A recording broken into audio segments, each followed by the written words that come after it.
ইদানিং আমি একটু সকাল সকাল ঘুম থেকে ওঠার চেষ্টা করছি, কারণ রোজ রাতে আমার 2টো-2:30-টের সময় ঘুমিয়ে সকালবেলা ঘুম ভাঙতে ভাঙতে 9টা-9:30 বেজে যায়। অভ্যাসটা একদমই খারাপ হয়ে গেছে। গরম গরম চায়ে চুমুক দিতে দিতেই দেখলাম মা চলে এসছে, আর বাড়ির সামনেই বসে আমাদেরকে কিছু মাছ কেটে দিচ্ছে। তারপর আমি বসে পড়লাম সবজি কাটতে। এই সজনে ডাঁটাগুলোকে এখন আমি ছাড়াবো। ডাঁটা আলু দিয়ে মাছের ঝোল হবে, তার সাথে আজকে হবে পাট শাক ভাজা। এরপরেও আরও মেনু আছে।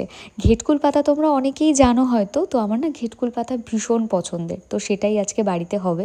আর আমার সবজি কাটা দেখে জানো তো অনেকেই বলে যে আমি নাকি খুব সুন্দর করে সবজি কাটি। আমার শাশুড়ি বলে নাকি সবজি কাটার ওপরে তরকারির স্বাদ ডিপেন্ড করে। আমি জানি না এই কথার সত্যতা কতটা, তো তোমরা যদি একমত হও তাহলে অবশ্যই একটা কমেন্ট করে আমাকে জানিও। এই যে এখন আম ছাড়াচ্ছি, কারণ আজকে আম ডাল বানানো হবে।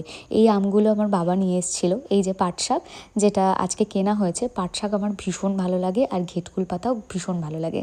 আমি যেহেতু ছোটোবেলা থেকে গ্রামে মানুষ হয়েছি, তো এই সব খেয়েই আমি বড় হয়েছি। আর এগুলোতে আমার বলতে কোনো লজ্জা নেই যে আমার মাছের থেকে এইগুলোই বেশি ভালো লাগে। রিসেন্টলি আমরা ঘুরতে যাব বলে তাই টিকিট কাটছিলাম, তো সেটাই দেখছিলাম। চলো এবার বাদবাকি রান্নার প্রিপারেশনটা নিই, তোমাদের সাথে নেক্সট পার্টে না হয় বাকিটা শেয়ার করব। নেক্সট পার্ট খুব তাড়াতাড়ি আসছে। ওকে, বাই।